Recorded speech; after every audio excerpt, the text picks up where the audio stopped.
Swastiastu. Perkenalkan, nama saya Komang Edi Sariada.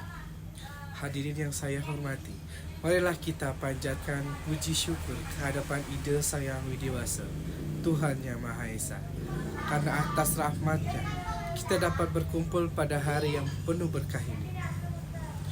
Pada kesempatan ini, izinkan saya menyampaikan Dharma Wacana dengan tema budaya Bali, pilar, harmoni, dan keseimbangan hidup. Hadirin yang berbahagia, budaya Bali bukan hanya kebanggaan masyarakat Bali, tetapi juga menjadi kekayaan Indonesia yang mendunia. Pulau Bali sering disebut sebagai Pulau Dewata atau Pulau Surga. Bukan hanya karena keindahan alamnya, tetapi juga karena keunikan budayanya yang mampu bertahan di tengah arus globalisasi. Budaya Bali adalah refleksi dari nilai-nilai spiritual, sosial, dan ekologis yang membentuk harmoni dalam kehidupan. Di balik keindahan budaya Bali, terdapat filosofi agung yang menjadi pedoman hidup masyarakat, yaitu Trihita Karana. Filosofi ini menekankan keseimbangan hubungan antara manusia dengan Tuhan atau Parahyangan, manusia dengan sesama manusia atau Pawongan, dan manusia dengan alam atau Palemahan. Baik, saya akan jelaskan satu persatu. Pertama, Parahyangan, harmoni dengan Tuhan. Hubungan manusia dengan Tuhan adalah inti dari budaya Bali. Di Bali, agama dan kehidupan sehari-hari tidak bisa dipisahkan. Setiap aspek kehidupan mengandung unsur spiritual yang mendekatkan manusia kepada Sang Pencipta. Upacara keagamaan seperti galungan dan kuningan menjadi simbol kemenangan Dharma atas Adharma, sekaligus pengingat bahwa kehidupan manusia harus selalu berjalan di atas jalan kebenaran. Selain itu, Nyepi. Nyepi adalah contoh nyata bagaimana manusia Bali memaknai hubungan dengan Tuhan. Hari Raya Nyepi adalah waktu untuk berhenti dari segala aktivitas duniawi, menjalankan catur berata penyepian. Yang pertama, amati karya, tidak bekerja. Yang kedua, amati geni, tidak menyalakan api. Yang ketiga, amati lelungan, tidak berpergian. Dan yang keempat, amati lelanguan, tidak mencari hiburan. Tradisi ini tidak hanya berdampak spiritual, tetapi juga memberi waktu bagi alam untuk beristirahat. Melalui Parahyangan, kita diajarkan untuk senantiasa bersyukur dan memohon berkah kepada Tuhan dalam setiap langkah kehidupan. Yang kedua, Pawongan, harmoni dengan sesama. Hadirin yang berbahagia, budaya Bali sangat menekankan pentingnya hubungan antar manusia. Nilai ini tercermin dalam konsep gotong royong yang dikenal dengan istilah ngayah. Dalam ngayah, masyarakat bekerja bersama tanpa pamrih, baik dalam upacara adat maupun kegiatan sehari-hari, seperti persiapan odalan di pura atau pembangunan fasilitas desa. Contoh lain dari harmoni sosial adalah sistem desa adat. Di Bali, desa adat tidak hanya berfungsi sebagai tempat tinggal, tetapi juga sebagai pusat kehidupan sosial, spiritual, dan budaya.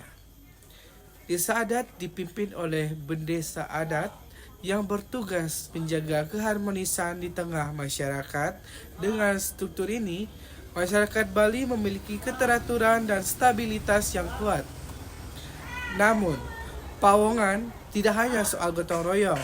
Ini juga mencakup sikap saling menghormati, menjaga toleransi, dan membangun hubungan yang penuh kasih sayang, baik di dalam keluarga, masyarakat, maupun dengan orang dari luar Bali.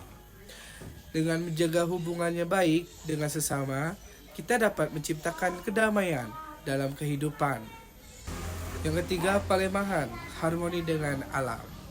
Hadirin yang saya hormati, salah satu ciri khas budaya Bali adalah penghormatan yang tinggi terhadap alam. Dalam pandangan masyarakat Bali, alam adalah anugerah suci dari Tuhan yang harus dijaga. Keyakinan ini tercermin dalam berbagai tradisi dan upacara seperti tumpek wudhu, di mana masyarakat memohon berkah kepada tumbuhan sebagai sumber kehidupan. Selain itu, sistem irigasi tradisional Bali yang disebut subak adalah wujud nyata bagaimana manusia Bali hidup selaras dengan alam. Subak tidak hanya mengatur distribusi air secara adil, tetapi juga melibatkan unsur spiritual dengan adanya pura subak, seperti Pura Ulun Danuk. Dengan memadukan unsur sosial, ekologis, dan spiritual, subak menjadi bukti kearifan lokal yang diakui dunia, bahkan masuk ke dalam daftar warisan budaya dunia, yaitu UNESCO. Namun di era modern ini, kita sering dihadapkan pada ancaman kerusakan lingkungan. Oleh karena itu, Palemahan mengajarkan kita untuk terus menjaga dan melestarikan alam, karena tanpa alam, kehidupan manusia tidak akan berjalan dengan baik. Budaya Bali di tengah globalisasi. Hadirin yang berbahagia, tantangan terbesar yang dihadapi budaya Bali saat ini adalah globalisasi. Perkembangan teknologi dan masuknya budaya asing seringkali menggeser nilai-nilai tradisional, namun globalisasi bukanlah sesuatu yang harus ditakuti, melainkan sesuatu yang perlu diadaptasi dengan bijak. Generasi muda memiliki peran penting dalam menjaga kelestarian budaya Bali dengan memanfaatkan teknologi. Budaya Bali dapat dipromosikan secara luas, misalnya membuat konten di sosial media tentang tradisi Bali, mengajarkan seni tari dan gamelan kepada anak-anak, atau bahkan menciptakan inovasi berbasis budaya untuk menarik perhatian dunia internasional. Dengan demikian, budaya Bali tidak hanya tetap hidup, tapi juga berkembang di tengah perubahan zaman. Sebagai penutup, marilah kita bersama-sama menjaga dan melestarikan budaya Bali. Ingatlah bahwa budaya ini bukan hanya milik kita, tetapi juga warisan bagi generasi yang akan mendatang. Dengan menerapkan nilai-nilai Trihita Karana, kita dapat menciptakan harmoni dalam kehidupan, baik di tingkat individu, masyarakat, maupun alam semesta. Akhir kata, semoga Dharma Wacana ini dapat menjadi inspirasi bagi kita semua untuk terus menjaga budaya Bali sebagai pilar harmoni dan keseimbangan kehidupan yang penuh makna. Akhir kata saya ucapkan Paramasanti. Om Santi Santi Santi Om.